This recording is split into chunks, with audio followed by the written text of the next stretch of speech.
मैं खुद एक कंज्यूमर बनने वाला था कुछ टाइम पहले लैब ग्रोन डायमंड का। मैं खुद मेरी वाइफ को बताता कि यार क्या ओरिजिनल डायमंड खरीदना, लैब ग्रोन डायमंड खरीदते थोड़ा सस्ता आता है।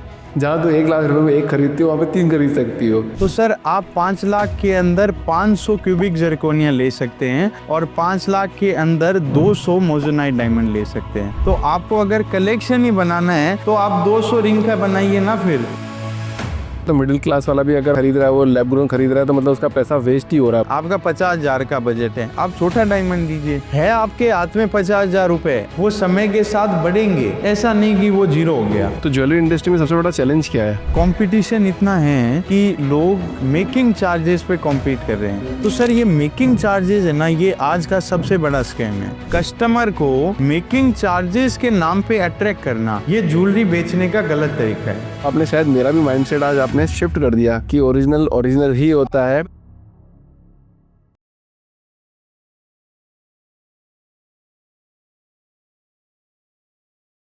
सत्यम जी, बहुत बहुत स्वागत है आपका द फाउंडर्स ड्रीम के अंदर। सर क्या हाल है सर आपके? अच्छे हैं, कैसे है, लाइफ कैसी चल रही है? बढ़िया, मस्त। मस्त। सोना सोना होता है, डायमंड डायमंड होता है, बट आजकल जो चल रहा है वो लैब ग्रोन डायमंड बहुत चल रहा है।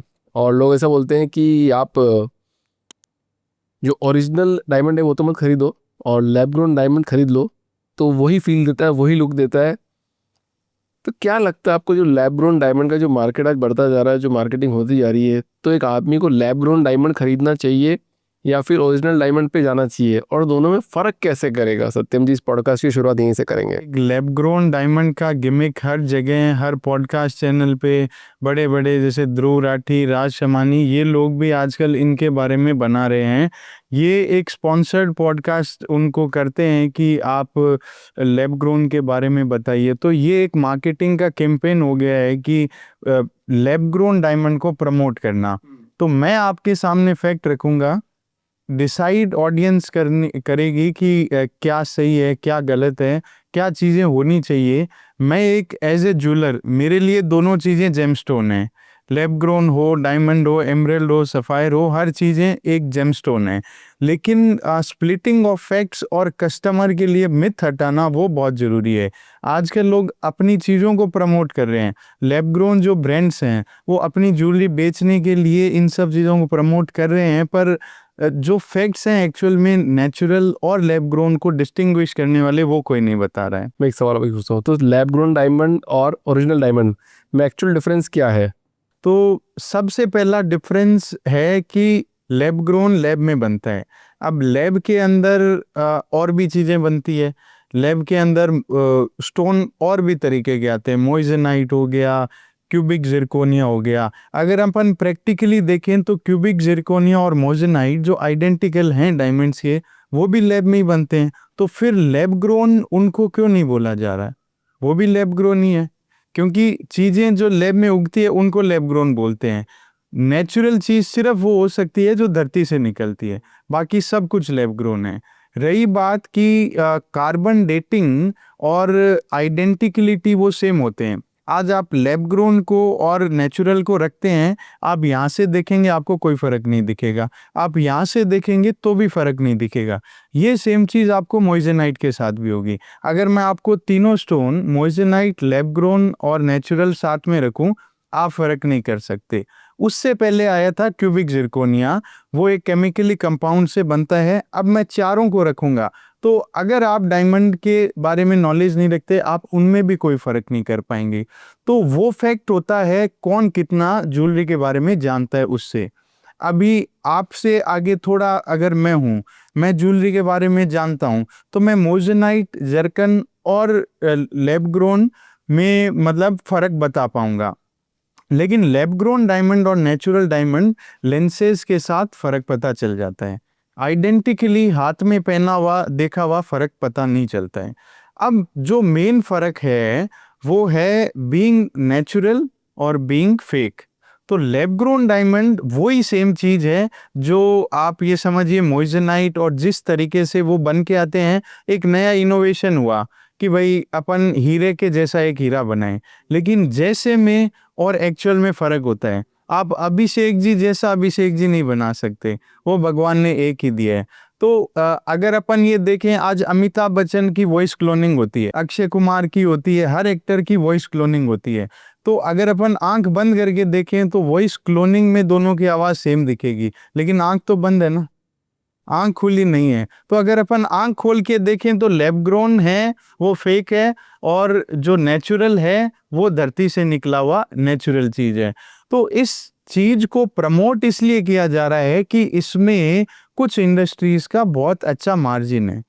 तो मैं जो आपको स्टोरी बता रहा था वो ये थी, मेरे एक कस्टमर ने मेरे से DIF कलर का एक लैब ग्रोन का 1 कैरेट का डायमंड मांगा।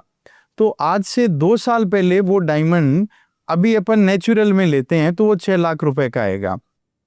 तो हमने कस्टमर को बोला, उस समय हम भी लैब ग्रोन का स्टार्ट आया था तो हम कस्टमर को रखने के लिए करते थे कि भाई हम भी आपको देंगे कि भाई सर लीजिए, आपको लैब ग्रोन चाहिए, हमने सोर्स करके दिया। तो जब हमने उसको 6 लाख का डायमंड, उस समय हमारे 1 लाख रुपए का पड़ा वो DIF। तो DIF कलर होता है जो बेस्ट होता है डायमंड में। IF होता है इंटरनली फ्लॉलेस, जिसमें कोई भी कमी रेशा नहीं होता, और D होता है बेस्ट ऑफ कलर।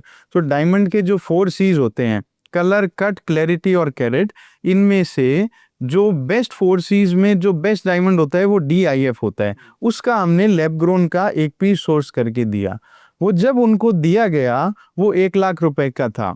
अगले साल उन्होंने किसी अपने रिश्तेदार के लिए मांगा, तो हमने फिर रिसर्च करी कि ऐसा ही DIF कितने का आएगा।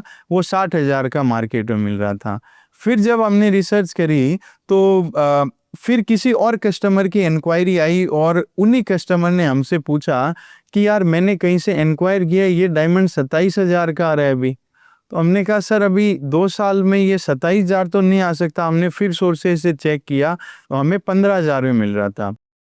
तो इतना फर्क आने के बाद में जब हमने और रिसर्च करी तो हमें पता चला कि लैब ग्रोन डायमंड एक्चुअल में एक कार्बन कंपाउंड की कॉपी होती है। एक मशीन आती है, कुछ 80-90 लाख रुपए की मशीन होती है। वो कार्बन कंपाउंड को एक जगह रखती है और उसी कार्बन कंपाउंड का रेप्लिका दूसरी साइड बनाती है। तो वो रेप्लिका एक जैसे प्रिंटर होता है, 3D प्रिंटर होता है, वैसे वो 3D एक पोल्की को या डायमंड को बना देती है। तो आप ये समझिए कि वो डायमंड का एक डुप्लीकेट रेप्लिका बना रही है। जैसे क्रिश मूवी में था ना, उसकी एक परछाई बना दी, तो वो परछाई उसने बना दी और वैसा रेप्लिका क्रिएट कर दिया। अब वो जो है वो उसने मशीन ने रेप्लिकेट किया। तो जो फिक्स्ड कॉस्ट है वो 80-90 लाख रुपए मशीन की है। रफ का कॉस्ट है जो चाइना से इंपोर्ट होती है। ये भी एक गिमिक है कि लोग कह रहे हैं कि ये इंडियन मेड है। ये रफ भी जो लैब ग्रोन डायमंड का जो रेप्लिका का जो पीस होता है वो चाइना से इंपोर्ट हो रहा है। बन इंडिया में रहा है रेप्लिकेट खाली। तो जो रेप्लिका है वो उसको बना के उसने एक पीस बना दिया, उसको उसने तैयार कर दिया। तो सर अगर मेरे को पानी बनाना हो तो मैं बना सकता हूँ? नहीं बना सकता। तो चीज उसकी वैल्यू है जो हम बना नहीं सकते। डायमंड नेचुरल है, उसको हम बना नहीं सकते। इसीलिए वो जो फर्क आया है ना रेप्लिका का, उससे इसकी वैल्यू खत्म हो गई। तो हमने जब ये पता किया कि ये तो 80 लाख रुपए की मशीन से लैब ग्रोन डायमंड बनाया, फिक्स कॉस्ट 80 लाख का हुआ, अब उसको बेच के वो 10 करोड़ 20 करोड़ के डायमंड बना लेगा, उसकी फिक्स कॉस्ट और रफ की कॉस्ट है। तो अब आज की डेट में जब हम बात कर रहे हैं, वही DIF का डायमंड जो कस्टमर ने 2 साल पहले 1 लाख का खरीदा था, वो 8,000 में भी मिलता है, और आपको चाहिए तो मार्केट में मिल जाएगा। तो अभी उसकी देखी जाए तो एक्चुअल कॉस्ट हो सकता है धीरे और कम हो जाए। तो ज्वेलरी एक ऐसा सेगमेंट है जो इन्वेस्टमेंट के लिए, लग्जरी के लिए जाना जाता है। आपको अगर सस्टेनेबल ज्वेलरी पहननी है, एनवायरमेंटल फ्रेंडली ज्वेलरी पहननी है, तो आप फिर ब्रास की पहनिए, कॉपर की पहनिए। तो अगर आपके सामने मैं ब्रास की ज्वेलरी रखूं और कॉपर की ज्वेलरी रखूं और गोल्ड की रखूं, अगर सेम फिनिश और सेम स्टोन में बनी हुई है ना, तो उसमें भी आप फर्क नहीं बता पाएंगे, क्योंकि वो रोडियम पॉलिश्ड है। तो उसको जब तक मैं घिसूंगा नहीं, मेरे को सोने का एक्चुअल कलर ही पता नहीं चलेगा। तो ये भी एक बहुत बड़ा मिथ लोगों ने फैला रखा है कि वो आइडेंटिकली सेम है। सर आइडेंटिकली सेम तो प्राडा गुच्ची के 200 रुपए वाले बैग भी होते हैं जो ये सरोजनी मार्केट में मिलते हैं, लेकिन उससे उसकी वैल्यू 1 लाख रुपए थोड़ी हो गई। वैल्यू होती है उसकी एक्चुअलिटी से। आप चीज को पास में रख के उसको आइडेंटिकली बता के कोई भी प्राइस में नहीं बेच सकते। आज इतने बड़े ब्रांड बन गए हैं लैब ग्रोन के, जो 10,000 का जो मैंने आज आपको बताया, आप ऑनलाइन सर्च करिएगा, जो भी देख रहे हैं वो भी सर्च करिएगा। ऑनलाइन आपको 1 कैरेट का सॉलिटेड डायमंड हो सकता है 40,000 50,000 के आसपास मिले, वो उनके घर में 8-9,000 का 7,000 का पड़ रहे हैं। उनकी जो फिक्स्ड इन्वेंट्री जो उन्होंने खरीदी है 50,000 लाख रुपए 40,000 रुपए में, वो जाके अब 4,000 5,000 8,000 में आने लग गई। इसलिए उनको डर लग रहा है और वो अपना पैसा लगा रहे हैं मार्केटिंग में, इसको प्रमोट करने के लिए कि लैब ग्रोन प्रमोट हो। लैब ग्रोन की वैल्यू गिरने का सर कारण क्या है? टेक्नोलॉजी। कि नेचुरल चीज जो होगी ना वो रेयर है, वो आप रिपीट नहीं कर सकते। जो धरती में आ गई वो चीज दोबारा नहीं आएगी, तो वो रिपीट नहीं होगी, तो वो रेयर है। और रेयर चीज को जब रिपीट नहीं होगी तो उसकी प्राइस बढ़ती जाएगी, क्योंकि धरती से कम हो रही है। और जो रेयर नहीं है, तो मैं लैब ग्रोन के एक रेप्लिका बना के 100 रेप्लिका बना सकता हूँ। और जब मैं रेप्लिका ही बना रहा हूँ तो मैं बेस्ट क्वालिटी बनाऊंगा। तो फिर मेरे को जरूरत क्या है, मैं हल्की क्वालिटी बनाऊं। मतलब जितने भी कस्टमर है जो लैब ग्रोन डायमंड खरीदने जा रहे हैं आज, अगर मेरा पॉडकास्ट देख के अपने डिस्कशन देख के, तो मान लो अगर वो 50,000 रुपये का लैब ग्रोन डायमंड खरीद रहा है, तो वो दुकान से निगोशिएट करता है कि मेरे को 5,000 में दो। आप अगर निगोशिएट करें तो हो सकता है वो आपको 20,000 तक दे दे। उसका अपना जो इन्वेंट्री का फिक्स कॉस्ट रनिंग कॉस्ट मिला के वो हो सकता है दे दें, लेकिन नेचुरल डायमंड में ये चीज़ नहीं है। अच्छा सर, दूसरा जो नेचुरल डायमंड के लिए आज अभी सुनने में आ रहा है ना कि इसका नेचुरल डायमंड अब इन्वेस्टमेंट के हिसाब से नहीं रहा, ये इसका फॉल आ रहा है, गिर रहा है, प्राइस कम हो रही है। तो एक्चुअल में क्या है, नेचुरल डायमंड स्टॉक्स की तरह है। आप स्टॉक्स में फॉल भी देखेंगे, राइज भी देखेंगे। क्योंकि ऐसा नहीं है कि जब आपने अगर म्यूचुअल फंड में इन्वेस्ट किया है तो आपने जब फॉल हो रहा है तब आपने छोड़ दिया, अरे भाई म्यूचुअल फंड ही खराब है। आपको एक सस्टेनेबल टाइम के लिए 20 साल के लिए बोला जाता है। अभी म्यूचुअल फंड का ऐड आता है तो सचिन सर कहते हैं म्यूचुअल फंड सही है, तो डायमंड भी सही है, लेकिन उसको पेशेंस मांगता है। आप अगर 10 लाख का डायमंड लेते हैं ना, तो वो फॉल होके 1 लाख का 2090-100 में भी नहीं होगा। वो अगर 9 लाख का है वो 8 लाख हो सकता है, लेकिन वो वापस राइज करेगा। वो 8 लाख से 10 भी जंप मारेगा, वो 12 भी जंप मारेगा। क्यों? क्योंकि आज से 20 साल पहले अगर 1 कैरेट का डायमंड 2 लाख में आता था तो आज 4 लाख में आ रहे हैं। रेक्टिफिकेशन होके वो डायमंड 3.5 लाख तक मिल रहा है क्योंकि डिस्काउंट है, लेकिन वो ऐसा नहीं है कि आपके 3.5 लाख ही वेस्ट हो गए। अभी आज ये लैब ग्रोन डायमंड है, मैं इसको आपको बेचने जाऊं, जो मंडियां होती है, जो एक्चुअल में जहाँ ट्रेड होता है, तो मैं अगर जिससे मैंने सोर्स किया है उसको मैं लैब ग्रोन रिटर्न करूं तो वो मेरे को कुछ भी नहीं देगा। वो कहेगा सर मेरे लिए ये 0 है, अब ये आपका है, जैसा आप रखो वैसा है। मतलब अगर 50-60 हज़ार की चीज़ लाए तो वो जीरो है। वो 0 है। उसको आप ये भूल जाओ कि भाई मैंने इसको इन्वेस्ट किया है या ज्वेलरी पहनी है, ये इसको फाड़ के फेंक दो, वो 0 है। लेकिन अगर आप डायमंड लेते हो वो अपनी वैल्यू रखता है। आप कहीं भी वर्ल्ड वाइड किसी भी ज्वेलर के पास जाएं, आपको वो ज्वेलरी की अगर 4 लाख का बेचा है तो वो आपको 3.5 तो मिलेंगे ही मिलेंगे। एप्रिसिएशन विद द टाइम उसका होगा, क्योंकि वो अपनी वैल्यू होल्ड कर रहा है। तो ये चीज है। दूसरी चीज जो है लैब ग्रोन डायमंड के साथ में, अगर आप उनको रख रहे हैं, आप समझिए कि आप रोलेक्स वेयर करते हैं, ठीक है सर, रोलेक्स की कॉपी मार्केट में मिलती है, आप उनको देख के बता सकते हैं क्या फर्क है? देख के तो नहीं बता सकते। नहीं बता सकता। अब आप मान लीजिए एक मल्टी मिलियनर हैं जिनके पास बहुत बड़ा वॉच का कलेक्शन है।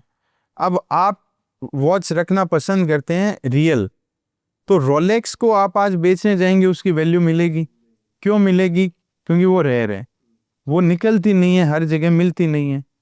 अब अगर आप कॉपी रोलेक्स जाएंगे तो आपको हर दुकान में मिल जाएगी, 2,000 5,000 10,000 50,000 में भी मिल जाएगी। तो वो जो कॉपी रोलेक्स है, अगर किसी आपके फ्रेंड सर्कल में पता चला कि भाई अभिषेक सर तो कॉपी रोलेक्स रखते हैं, तो आपने जो 5 करोड़ की वॉच का कलेक्शन बना रखा है उसका क्या होगा? सबको क्या लगेगा कि हो सकता है इसमें 30% या 40% या 50% इनकी कॉपीड हो, और ये हम पे इंप्रेशन जानने के लिए मेरे को दिखा रहा है ये मेरी रोलेक्स है। तो वही जो लग्जरी सेगमेंट वाले लोग हैं वो आज के टाइम में लैब ग्रोन को पसंद नहीं करते हैं, क्योंकि अभी आपने सुष्मिता जी का भी एक देखा होगा या नहीं देखा, उनका एक टॉक शो था, उसमें उन्होंने कहा कि हमारी इंडस्ट्री में कोई लैब ग्रोन नहीं लेता, क्योंकि जिसके पास लैब ग्रोन एक बार आ गया और किसी को पता चल गया ना, उसे सारे कलेक्शन की मिट्टी है। तो आप ज्वेलरी ले रहे हैं लग्जरी के लिए, और ज्वेलरी सर सस्टेनेबल नहीं हो सकती। ज्वेलरी है लग्जरी सेगमेंट, जिनके पास ज्यादा रुपए हैं वो अपनी लग्जरी फ्लॉन्ट करने के लिए ज्वेलरी लेता है। आप कोई भी चीज को अगर थियोरेटिकली नहीं प्रैक्टिकली सोचेंगे तो सब लोग ज्वेलरी को इसीलिए लेते हैं। तो ज्वेलरी इसलिए लेने का मतलब ही है कि आप लग्जरी को फ्लॉन्ट कर रहे हैं।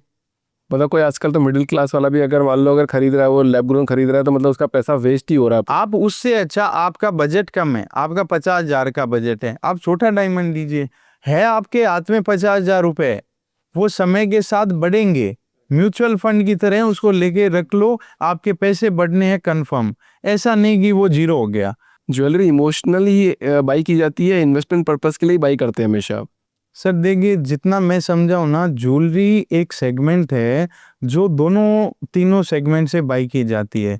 तो सबसे पहला जो ज्वेलरी का कल्चर है इंडिया के अंदर, वो सबसे पहला स्टार्ट हुआ इन्वेस्टमेंट से था, कि माँ बाप अपने पैसे इकट्ठे करते कि भाई बेटी की शादी करनी है तो उसमें अपन इन्वेस्ट करेंगे और इसको देंगे कि ये इसके पास एक रुपए है। आप अगर बेटी को शादी में 10 लाख रुपए दें और 100 ग्राम सोना दें, तो 100 ग्राम सोना हो सकता है 5 साल में, 10 साल में वो 20 लाख हो जाए, 10 लाख रुपए वही रहेंगे। और अगर मोदी जी ने कृपा कर दी तो वो भी जीरो हो जाएंगे। तो वो सोने की भी वैल्यू जो है वो बढ़ती रहेगी। इस तरीके से इन्वेस्टमेंट में आया। फिर जब मॉडर्न कल्चर आया, लोगों ने लग्जरी को प्रमोट किया, वेडिंग्स में, इवेंट्स में खर्चा करना शुरू किया, तो डायमंड ज्वेलरी में लोग आए, वेस्टर्न ज्वेलरी में आए, फ्यूजन ज्वेलरी में आए। तो डायमंड, पोल्की, ये सब चीज़ों के साथ में ये चीज़ बढ़ी और ये अब आगे बढ़ रही है। तो ज्वेलरी इमोशनली एक फीलिंग है माँ बाप की दी हुई। लोग अपने देखते हैं कि हर फंक्शन में एक ज्वेलरी पहनूं तो मैं अच्छी लगूंगी, सुंदरता का पर्पस हो गया। इमोशनली कि भाई आज आप की शादी है, आप किसी को एंगेजमेंट रिंग दे रहे हैं, तो एंगेजमेंट रिंग में भी शादी के पर्पस से वो आपको लव कनेक्शन को मैच करने के लिए ज्वेलरी है। तो ज्वेलरी हर सेगमेंट में काम करती है। तो ज्वेलरी इंडस्ट्री में सबसे बड़ा चैलेंज क्या है? सर ज्वेलरी इंडस्ट्री का सबसे बड़ा चैलेंज आज के टाइम में कंपटीशन इतना है कि लोग मेकिंग चार्जेस पे कॉम्पीट कर रहे हैं। कस्टमर जो है ऑनलाइन जितना भी देखता है, तो बहुत सारे ज्वेलर हैं ऑनलाइन पे, वो क्या करते हैं कि अपने फेसबुक पे, इंस्टाग्राम पे, हर जगह अपने एड्स में ये लगा रहे हैं कि हमारा मेकिंग चार्जेस कम है। तो जो मेकिंग चार्जेस की लड़ाई है ना, मैं आपको एज ए कस्टमर बताता हूँ। आप मेरे पास एज ए कस्टमर आए और आपने बोला कि सर मेरे को ज्वेलरी चाहिए, तो मेरे को आपको कस्टमर बनाना है और आपको ज्वेलरी की नॉलेज है, कम है या बहुत ज़्यादा है। सबसे पहला फैक्टर आप मेरे से क्या पूछेंगे? ऑथेंटिसिटी या मेकिंग चार्जेस? मेकिंग चार्जेस कितना ले रहे हो आप? कितना मेकिंग चार्जेस है? और सर आपको नहीं पता ही होगा कि अगर कोई ज्वेलर है, उसको अपने कस्टमर डेटा का भी जानकारी है कि कस्टमर आते ही क्या पूछेगा। तो रोज उसके अगर 100 ग्राहक आ रहे हैं, वो आके यही पूछेंगे ना, sir making charges, making charges. तो ज्वेलर ये सोचेगा कि अगर मैंने ये चीज क्रैक कर ली तो कस्टमर अपना है, तो वो क्या करेगा, आपको कम मेकिंग चार्जेस का झांसा देगा। आप जिधर भी जाएंगे ना सर, दिल्ली में, जयपुर में, बड़े बड़े ज्वेलर के पास सब लोग होर्डिंग लगाते हैं, इतना % discount on making charges, 50% of on making charges, 20% of, 3% making, 2% making, 5% making. तो सर ये मेकिंग चार्जेस है ना, ये आज का सबसे बड़ा स्कैम है। कस्टमर को मेकिंग चार्जेस के नाम पे अट्रैक्ट करना, ये ज्वेलरी बेचने का गलत तरीका है। क्योंकि आज आप ये समझिए, ये ग्लास है, इसको मैं बना रहा हूँ, मेरे को इस बनाने के लिए फैक्ट्री बनानी है, उसके लिए मशीन चाहिए, इन्वेस्टमेंट चाहिए, उसके लिए मैं ग्लास भी खरीदूंगा, उसको मोल्ड करूंगा, फिर मैं इसको डिस्ट्रीब्यूट करूंगा, इतना मेरे खर्चा आया। तो वैसे ही गोल्ड है, गोल्ड रॉ आया तो आपको अगर मेकिंग चार्ज नहीं देने ना, तो आप गोल्ड लो, उसका कॉइन बनाओ, उसको चेन टंगाओ, पहनो, सबसे बढ़िया है, कम से कम मेकिंग चार्जेस। अब जो सेगमेंट आता है मेकिंग चार्जेस का, कि मेरी प्रोडक्शन कॉस्ट आ रही है 100 रुपए, और मेरे को कस्टमर अट्रैक्ट होगा कि अगर मैं वो पास वाला ज्वेलर 60 रुपए मेकिंग में दे रहा है, तो मैं अगर 50 रुपए मेकिंग में दे दूं तो क्या मेरा कस्टमर हो जाएगा? तो उसको पता चल गया, हाँ, तो वो क्या करेगा, 100 रुपए जो कॉस्ट आ रही है उसकी मेकिंग की, वो उसको 50 रुपए में देगा। तो 50% उसने डिस्काउंट दे दिया मेकिंग चार्जेस पे।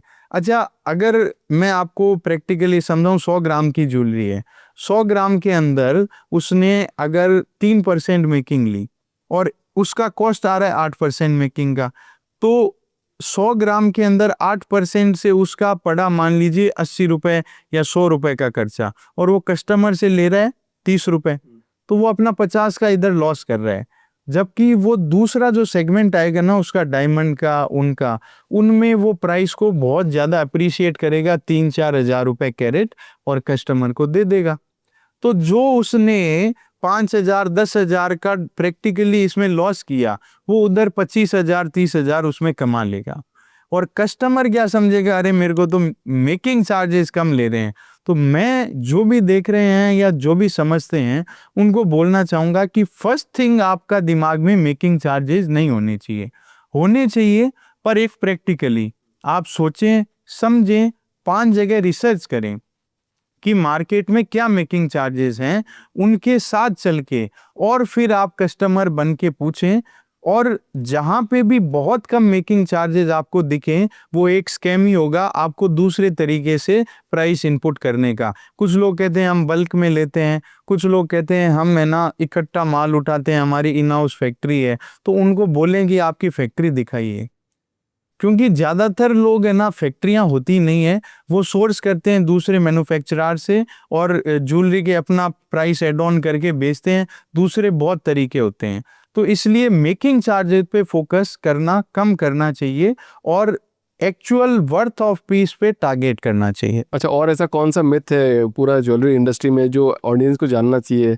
क्योंकि आप बता ही रहे हो, तो कोई बढ़िया चीज़ बता भी दो ऑडियंस को, ताकि ज्वेलरी जब खरीदने जाए वो तो और सतर्क होके खरीदने जाए। तो दूसरा जो मिथ है ना सर, आज के टाइम में प्राइस पॉइंट का है। आज एक सेम दिखने वाली ज्वेलरी आपको 10 लाख में मिलती है, और वही कोई ऑनलाइन ज्वेलर 3 लाख में बेच रहा है, वही ज्वेलरी कोई 15 लाख में बेच रहा है। उसका एक्चुअल कॉस्ट होना चाहिए 10 लाख का, लेकिन इंस्टाग्राम पे और मार्केट में, शोरूम्स में वही ज्वेलरी हाफ प्राइस में भी बिक रही है और डबल प्राइस में भी बिक रही है। तो डबल प्राइस में बेचने वाले बड़े ब्रांड्स हैं, जिनका अपना बड़ा खर्चा है, वो हाई ज्वेलरी में इन्वेस्टमेंट करते हैं, वो अपना प्राइस लेते हैं। लो प्राइस में बेचने वाले जो लोग होंगे, वो आपकी क्वालिटी से कॉम्प्रोमाइज करेंगे, हल्की ज्वेलरी को यूज करके हल्के मटेरियल्स लगाएंगे, और उसमें आपके साथ कुछ फ्रॉड करके आपको बहुत कम में देंगे। तो जहां आपको बहुत कम में मिल रहा है ना, इसका मतलब वो फ्रॉड है। तो दो तरह की आजकल पोल की ज्वेलरी आती है, एक तो ठप्पा ज्वेलरी आती है, एक टांका। तो ये जो दो ज्वेलरी है ना, आपको आपको आश्चर्य होगा, बहुत सारे लोगों को भी ऐसा देखने में आता है कि हमारा, जिसको जैसे हम मैन्युफैक्चरर हैं, हम चीज बनाते हैं, हमारा प्रोडक्शन कॉस्ट वो 10 लाख का है, और वही एक इंस्टाग्राम पे शोरूम वाला उसको 3 लाख 4 लाख में बेच रहे हैं।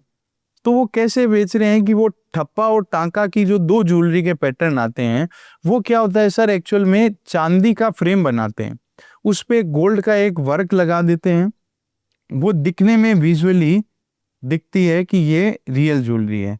उस पे जो फ्रेम लगाते हैं गोल्ड का, वो फ्रेम होता है 22 कैरेट का, और वो उस फ्रेम को एज ए पूरी ज्वेलरी बोल के बेचते हैं। मतलब जो कोटिंग है, कोटिंग को एज ए ज्वेलरी रिप्रेजेंट करते हैं, और वो हॉलमार्क में वही लिख के बेच देते हैं। कस्टमर समझता है यार मैं बहुत अच्छी जगह पहुंचा हूं, मैंने 10 लाख की चीज 3 लाख में खरीद ली। और वो जवाब देंगे कि अरे हम तो है ना डिस्ट्रीब्यूटर हैं, हम बहुत बड़े ज्वेलर हैं, इसलिए हम इकट्ठा लेते हैं। अरे भाई, सोने के पैसे तो होंगे, आप इतनी बड़ी दिखने वाली चीज 100 ग्राम की चीज अगर आप एक्चुअली प्राइसिंग भी लगाओ तो 100 ग्राम 10 लाख रुपए होते हैं। आपको इतनी बड़ी दिखने वाली चीज 20 ग्राम में कैसे बन जाएगी? उसको आप 70 ग्राम में कर सकते हैं, 20 ग्राम में नहीं कर सकते। तो जो 20 ग्राम इतना कम वो करते हैं ना, वो ऊपर एक पपड़ी लगाते हैं चांदी के ऊपर, और टांका ज्वेलरी में भी ऐसे करते हैं, चांदी के ऊपर एक पपड़ी लगा दी, एक जगह हॉलमार्क करवा दिया और वो बेच रहे हैं धड़ल्ले से। सर क्या होता है, डायमंड में भी है ना क्वालिटीज होती है बहुत तरीके की। आपके 1 लाख का भी डायमंड मिलता है, 1000 का भी डायमंड मिलता है।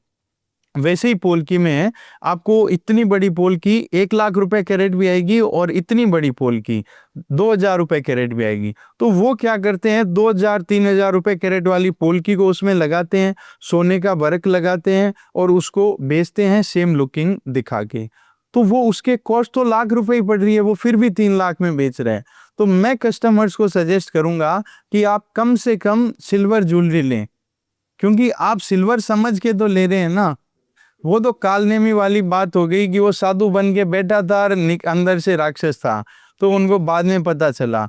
तो वो चीजें आजकल मार्केट में हो रही है कि लोग मिस रिप्रेजेंटेशन करके कम कॉस्ट दिखा के बेच रहे हैं और कस्टमर सिर्फ सस्ता सस्ता के चक्कर में ज्वेलरी ले रहे हैं। अगर आपको सस्ती लेनी है आप सिल्वर लीजिए, आप कम से कम सिल्वर के प्राइस तो पे करेंगे ना, ये चीज है। अभी बड़े ज्वेलर्स की बात भी करी थी, छोटे ज्वेलर्स की बात भी करी, तो पहले एक डिफरेंस बता दो, छोटे छोटे ज्वेलर्स में और बड़े ज्वेलर्स में क्या डिफरेंस होता है।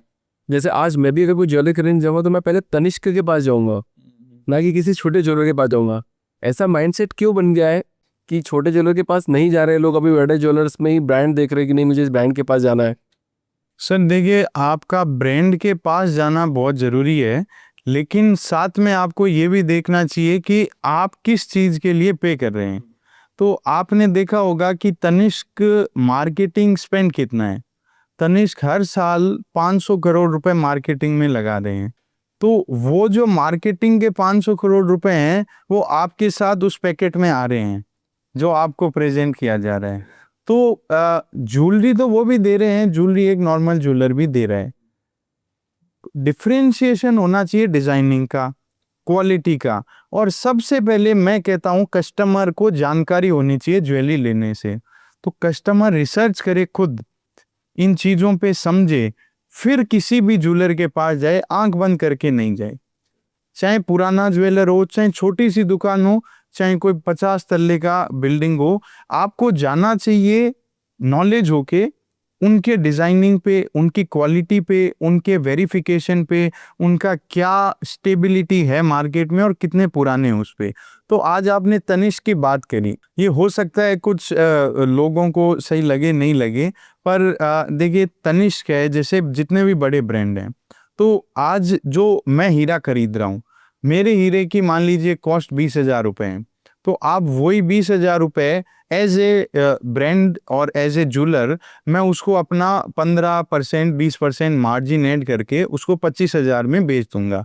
तो एज ए कस्टमर उसको लगेगा कि हाँ मैंने ली है, और ओवर द टाइम वो चीज़ ग्रो होके आपको मिलेगी, तो हम उसकी रीसेल भी लेते हैं। अब आप तनिष्क में जाते हैं, बड़े बहुत बड़े जो बल्कि ब्रांड्स हैं उनमें जाएंगे, तो सबसे पहले ये इतने बड़े ब्रांड्स मैन्युफैक्चर नहीं करते हैं, ये सोर्स करते हैं।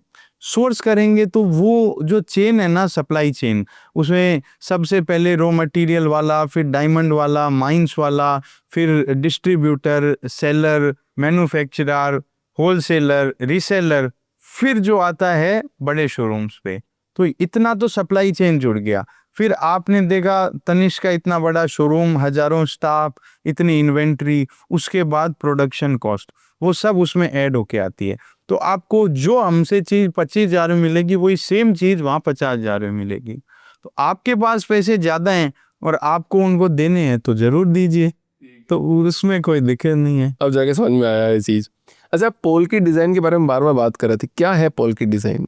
Sir polki most beautiful form of Indian jewellery है आज के टाइम में।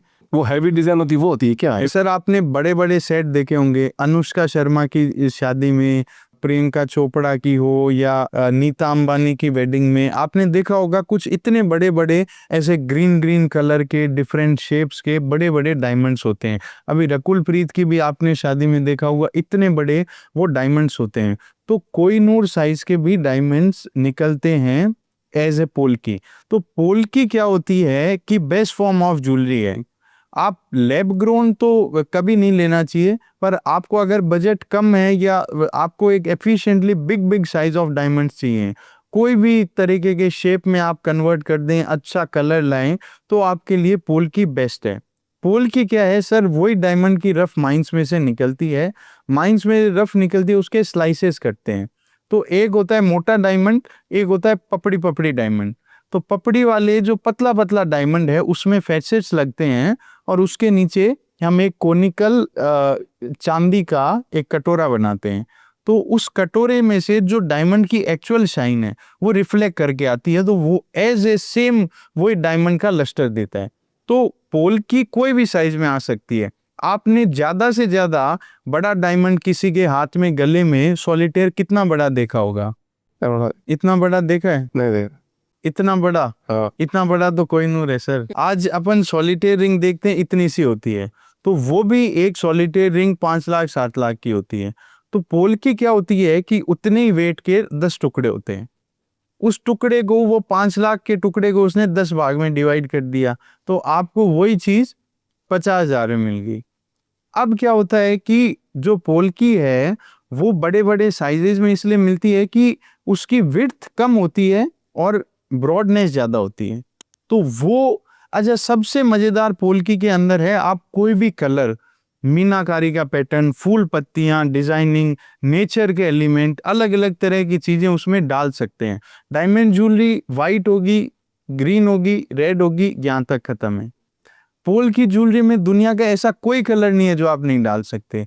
उसके पीछे की तरफ इतनी सुंदर मीनाकारी होती है जिसमें आप कोई भी पेंटिंग डाल सकते हैं, महिलाएं डाल सकते हैं, शेर, चीते, बाघ, नदियां, फूल, झरने, सब उसके गोल्ड के पीछे आ सकते हैं मीनाकारी के अंदर। और पोल्की के अंदर आपका जो बड़े बड़े डायमंड पहनने का सपना होता है वो आप पूरा कर सकते हैं। तो आजकल जितनी भी अंबानी से लेकर शिल्पा शेट्टी या ये जितने भी बड़े सेलिब्रिटीज हैं, अपनी शादी में पोल की ज्वेलरी को as a prominent jewellery, western jewellery use कर रहे हैं। अब पोल की ज्वेलरी था एक ट्रेडिशनल आर्ट फॉर्म जो मुगलों के समय चला था।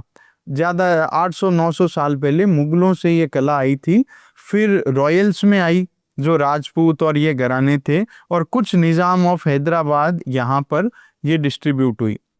ये कला पहले प्रिजर्व थी सिर्फ रॉयल्स के लिए, कि जो राजघराने के लोग हैं वही पोल्की का गहना पहन सकते हैं एज ए एस्थेटिक। आप अभी भी देखेंगे ना तो लंदन के म्यूजियम में, क्रिस्टीज में पुराने राजा महाराजाओं की पोल्की ज्वेलरीज के ऐसे म्यूजियम बने पड़े हैं। जो उन्होंने पहने थे ज्वेलरी, वो अभी तक वहाँ पे स्टोर्ड हैं, कि ये एक डिफरेंट फॉर्म ऑफ आर्ट है जो अभी तक वहाँ पर वेस्टर्न में अचीव ही नहीं कर पाए। तो वो चीज़ यहाँ पे आई, फिर उसका नया आर्ट फॉर्म इधर बना। अब पोल्की ज्वेलरी मिक्स हुई है वेस्टर्न ज्वेलरी के साथ, रोज नए डिजाइन बनते हैं, पैटर्न्स बनते हैं। आपको लाइट वेट ज्वेलरी पहननी है, क्योंकि यंग जनरेशन, जेनजी जनरेशन को क्या है, भारी भारी गहना नहीं पसंद। आपके माताजी, हमारे जो पुश्तैनी लोग हैं, उनको गहना दिखाने का शौक था कि मैं देखो, मैं इतने बड़ी सोना पहनी हूँ, मेरे हाथों में ये कंगन है, चूड़ियां हैं। वो तो पैरों में, चोटियों में, कमरबंद में, हर जगह सोना लाद के चलते थे। जेंजी कम लेता थोड़ा। जेनजी चाहते हैं लाइट वेट, उनको भी लग्जरी में पैसा लगाना है। अगर लग्जरी में पैसा नहीं लगाना होता तो वो जारा में थोड़ी जाते। उनको पैसा लगाना है पर स्टेटमेंट, मिनिमलिस्टिक। तो उसके लिए आती है मिनिमल ज्वेलरी, पतली सी चेन हुई, इस पे छोटा सा पेंडेंट हुआ, लाइट वेट के कॉकटेल रिंग हो गई, उसमें भी आप वैल्यू इन्वेस्टमेंट से ले सकते हैं। तो पोल की jewellery best form of jewellery आज के टाइम में उभर के आ रही है। तो कोई आप मेरे को एक बार पूरा मैन्युफैक्चरिंग प्रोसेस बताओगे ज्वेलरी का, कि कैसे पूरा मैन्युफैक्चरिंग होती है ज्वेलरी? बहुत ज़्यादा मतलब इंटरेस्टिंग टॉपिक है ज्वेलरी मैन्युफैक्चर करना। तो हम जब छोटे थे ना, उस समय से हम देख रहे हैं कि ज्वेलरी हमारे पिताजी, दादाजी एंशिएंट टाइम में कैसे बना रहे थे। सबसे पहले क्या होता है, आपका जो सोना हमें कस्टमर देता है उसको गलाया जाता है। मेल्ट करके उसका एक सांचा बनाते हैं, फ्रेम। जैसे अपनी बिल्डिंग बनती है तो एक फ्रेम बनता है, फ्रेम बन के उसमें पॉलिश होती है, फिर फाइलिंग होती है, रफनेस आती है। तो आजकल जो पहले हाथों में होता था वो चीज़ें कंप्यूटर से होने लग गई। कंप्यूटर से पहले कस्टमर को 3D दिखाया जाता है कि सर आप जो सोच रहे हैं ना ज्वेलरी वो ऐसी बनने वाली है। 3D पूरा उसका आगे पीछे से घुमा के दिखाया जाता है, वो कस्टमर के लिए होता है। फिर उसका एक वैक्स में जाता है जो कंप्यूटर का था। कंप्यूटर का डिज़ाइन एक वैक्स मोल्डिंग 3D प्रिंटर से बनता है। फिर वो वैक्स वाला जो है वो पिघल के सोने में कन्वर्ट होता है। तो ये जो सोने में कन्वर्ट होके जो ज्वेलरी आती है वो उसका फाइलिंग का प्रोसेस होता है। उसके बाद उसको कहते हैं घाट, जो ढांचा बनता है। तो ढांचे को फिर रफनेस मिटा के उसको चमक दी जाती है पॉलिशिंग के द्वारा। फिर उसमें सेटिंग का काम होता है। जैसे घाट बन गया, ये घर बन गया ढांचा ईंटों का। अब उसमें सेटिंग होगी, इसमें निपाई होगी, फिटिंग होगी, भाई अलग अलग लाइट पॉइंट होते हैं तो वो अलग अलग डायमंड, कलर स्टोन, पोल्की, जो भी कस्टमर को सेट करना है वो 3-4 प्रोसेसेस उसमें इन्वॉल्व होके वो सेटिंग होता है। सेटिंग के बाद फिर पॉलिश होता है। फिर वो चौथे आदमी के पास जाता है जो उसकी रोडियम करता है। रोडियम में आप जो देखते हैं डायमंड का कलर वाइट होता है, तो आप जो देखते हैं ना वाइट, रेड, ग्रीन कलर की ज्वेलरी, वो रोडियम होता है। और रोडियम के बाद उसमें पुआई होती है। पुआई के बाद वो फिनिशिंग, क्यूसी। तो 15-20 लोगों के हाथों से गुजर के एक सामान आपके पास आता है। ऐसे नहीं कि आपने ऑर्डर दिया वो बना और आ गया। तो जैसे मैं बता रहा था मेकिंग चार्जेस भी, तो आज कोई चीज़ 15 लोगों के हाथों से गुजर के आ रही है तो प्रैक्टिकली वो पॉसिबल ही नहीं है। जिन चीज़ों का लोग ऐड देते हैं कि 50% मेकिंग चार्जेस और ये, वो पॉसिबल नहीं है क्योंकि हर आदमी अपना लेगा। तो उस जो प्रोसेस में घूम के जो आती है चीज़, उसका वो ऐड होता है। और ये आपके हाथों में कोई भी चीज़ ज्वेलरी बन के आती है उसमें भी 20-25 दिन बनने में मिनिमम लगते हैं।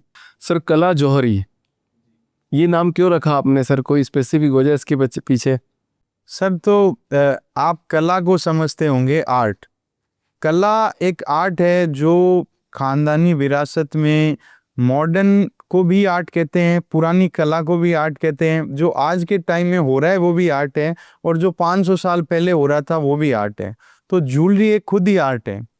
तो उस आर्ट का नाम हमने रखा है कला। और जौहरी जो है हम खुद, हीरे की पारख जौहरी जाने। तो हीरे की पारख मतलब जो हीरे से जुड़ा हुआ है वो जौहरी है, जो हीरे को अच्छे से समझता है। और जो आज हम जौहरी हैं तो आपको समझा पाए इतनी चीजें कि हीरा क्या होता है, जो नकली हीरा है वो क्या होता है। तो हम हैं जौहरी। तो जौहरी वो होता है जो कला के अंदर गहराई से घुसा हुआ है और खानदानी रूप से इस पीढ़ी दर पीढ़ी इसको बढ़ाता गया है।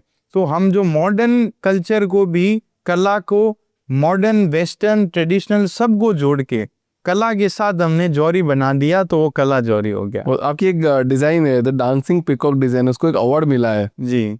JEA award.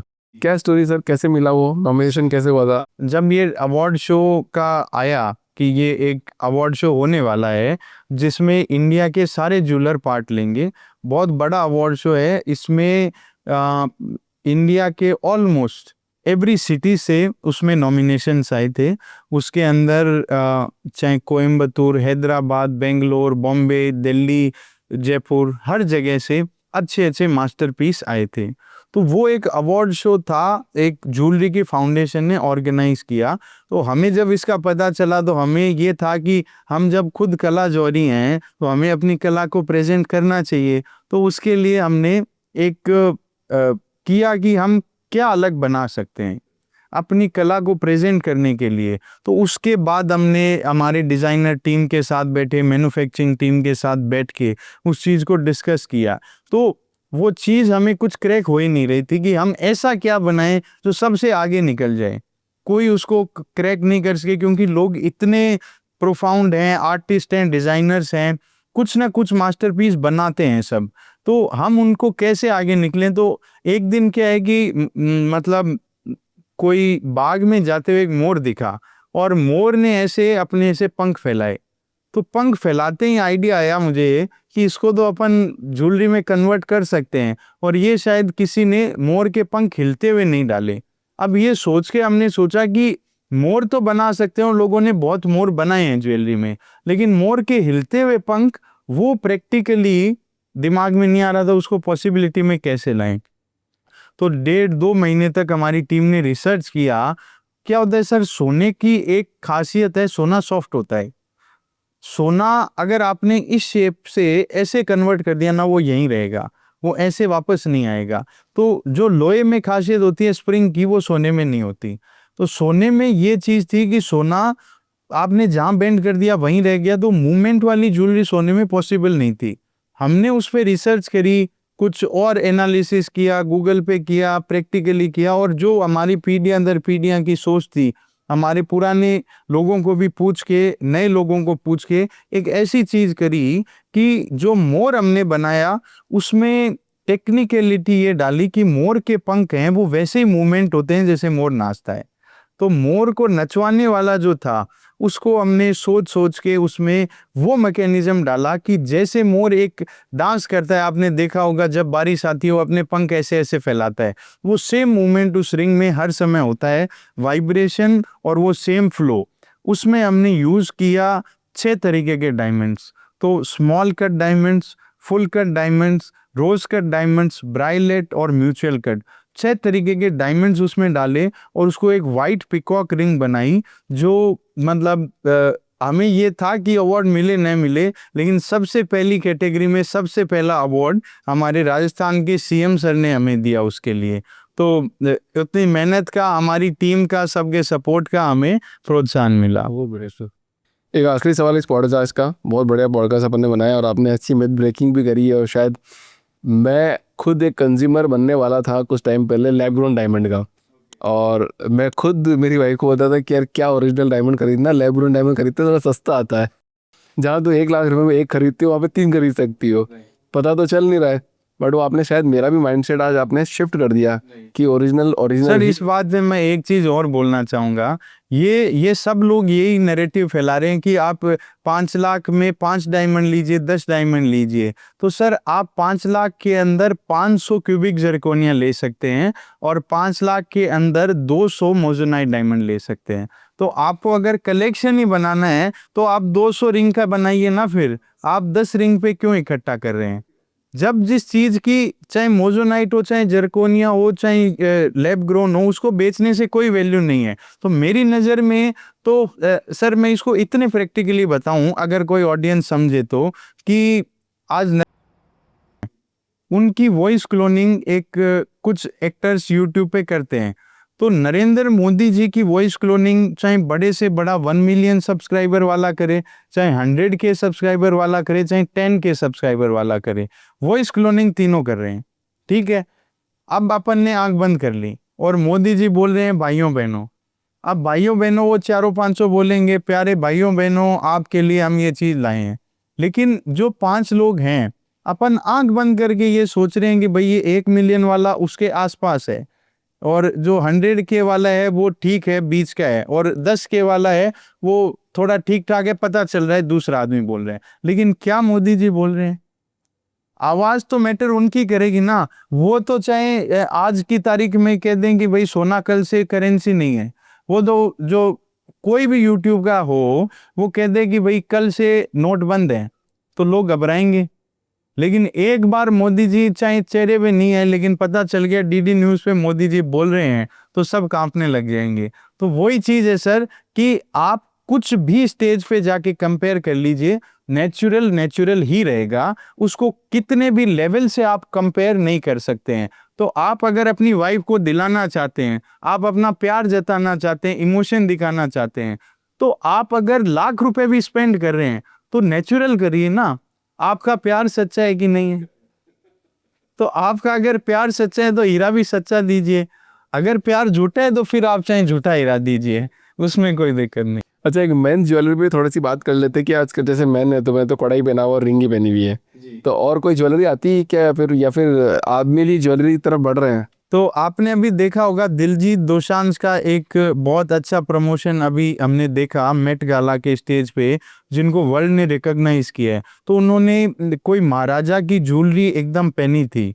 तो ज्वेलरी मेंस की पहले से थी, मेंस क्या है कि थोड़े अपने जैसे रहते हैं कि भाई साधारण है, रुपए भले ही कमा लें, अपने को दिखाना नहीं है, मैडम को सजाना है अच्छे से। लेकिन पहले के राजा महाराजा अच्छे खासे ज्वेलरी पहनते थे, उनकी रिंग होती थी, ब्रोच होता था, सर पेच होता था, हार होता था। तो आज के टाइम में वापस शादियों में वो ट्रेंड आए हैं, क्योंकि आदमी भी राजा है, अगर लुगाई मतलब औरत रानी है तो आदमी भी राजा है, तो राजा को भी सजना चाहिए। तो मेंस ज्वेलरी के लिए broach is the most important part. एक अगर आप शादी में जा रहे हैं तो आपको ब्रोच तो पहनना ही चाहिए। फिर अगर आप लेयर करना चाहें उसको, एक नेकलेस पहनिए, एक रिंग पहनिए। तो ये आज के टाइम में वापस ट्रेंड में आ रहा है, जो सेलिब्रिटीज पहन रहे हैं, मॉडर्न ज्वेलरी में आ रहा है, और इसकी कम चर्चा हो रही है। लोग ब्रोच पे कम बना रहे थे, लेकिन अब मेंस इंटरेस्ट दिखा रहे हैं, तो उसका भी एक अच्छा ट्रेंड आ रहा है कि लोग मेंस ज्वेलरी में जाना चाह रहे हैं और उसको प्रमोट कर रहे हैं। तो अच्छी बात है सर, आज अपन आदमी हैं तो खुद अपना भी कुछ ध्यान रखेंगे, सारा मैडम पे थोड़ी लगा देंगे। मेकअप भी करने लग गए हैं। मेकअप भी करते हैं, सब कुछ करते हैं। बहुत अच्छा पहना वैसे आपने, मस्त। जी, तो ये हमारी प्रोडक्शन है, ये हमारे ब्रदर ने डिज़ाइन किया है। ये एक बटरफ्लाई का स्टेटमेंट पीस है। तो मेंस ज्वेलरी का जो एक पीस होना चाहिए जो दुनिया को अट्रैक्ट करे, पर नेचुरल। करेक्ट, बहुत बढ़िया सर। जी। Thank you so much sir for coming in this show, और काफ़ी अच्छी बातें कर ली आपने। Thank you so much.